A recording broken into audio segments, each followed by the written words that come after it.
भाद्रपद माह के शुक्ल पक्ष की पूर्णिमा से लेकर के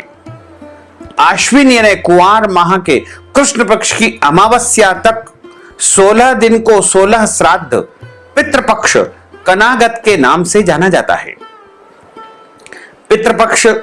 2025 का जो आरंभ है वो इस बार 7 सितंबर 2025 के दिन से हो जाएगा। पितृपक्ष में जो वस्तुएं हम अपने पितरों को समर्पित करते हैं उससे पितृ तृप्त होते हैं तथा उनकी आत्मा को शांति मिलती है और अपने परिजनों को आशीर्वाद प्रदान करते हैं। जैसे ही पितृपक्ष का आरंभ होगा वैसे ही पितृलोक के द्वार खुल जाएंगे और सारे पितर अपने अपने परिजनों के निवास स्थान के समीप वायु रूप में आ जाएंगे और उनसे अपेक्षा करेंगे कि उनके निमित्त पिंडदान करेंगे, तर्पण करेंगे, श्राद्ध कर्म करेंगे। और जब उनको तर्पण श्राद्ध या पिंड प्राप्त होते हैं तो वो तृप्त होकर के अपने परिजनों को आशीर्वाद देकर के पुनः सर्व पितृ मोक्ष अमावस्या के दिन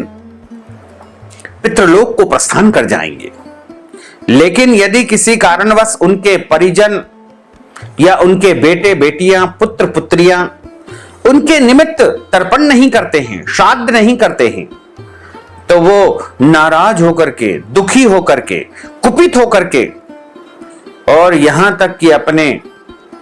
परिजनों को श्राप देकर के वो पितृलोक को जाते हैं और ऐसे परिवार में पितृदोष निर्मित हो जाता है। इसलिए यदि आप अपने पितरों को प्रसन्न करना चाहते हैं, अपने पूर्वजों को तृप्त करना चाहते हैं, अपने घर के परिवार के पितरों को संतुष्ट करना चाहते हैं, अपने घर के पितृदोषों को समाप्त करना चाहते हैं, तो पितृपक्ष के जो 16 दिन हैं जो कि 7 सितंबर 2025 रविवार से लेकर के 21 सितंबर 2025 रविवार तक उनके निमित्त प्रतिदिन कुछ न कुछ करते रहें। यदि आपको अपने पितरों की परिजनों की तिथि याद है तो उस दिन उनके निमित्त श्राद्ध कर्म करें और यदि याद नहीं है तो आप सर्व पितृ मोक्ष अमावस्या के दिन अपने पितरों का श्राद्ध अवश्य करें। पितृपक्ष में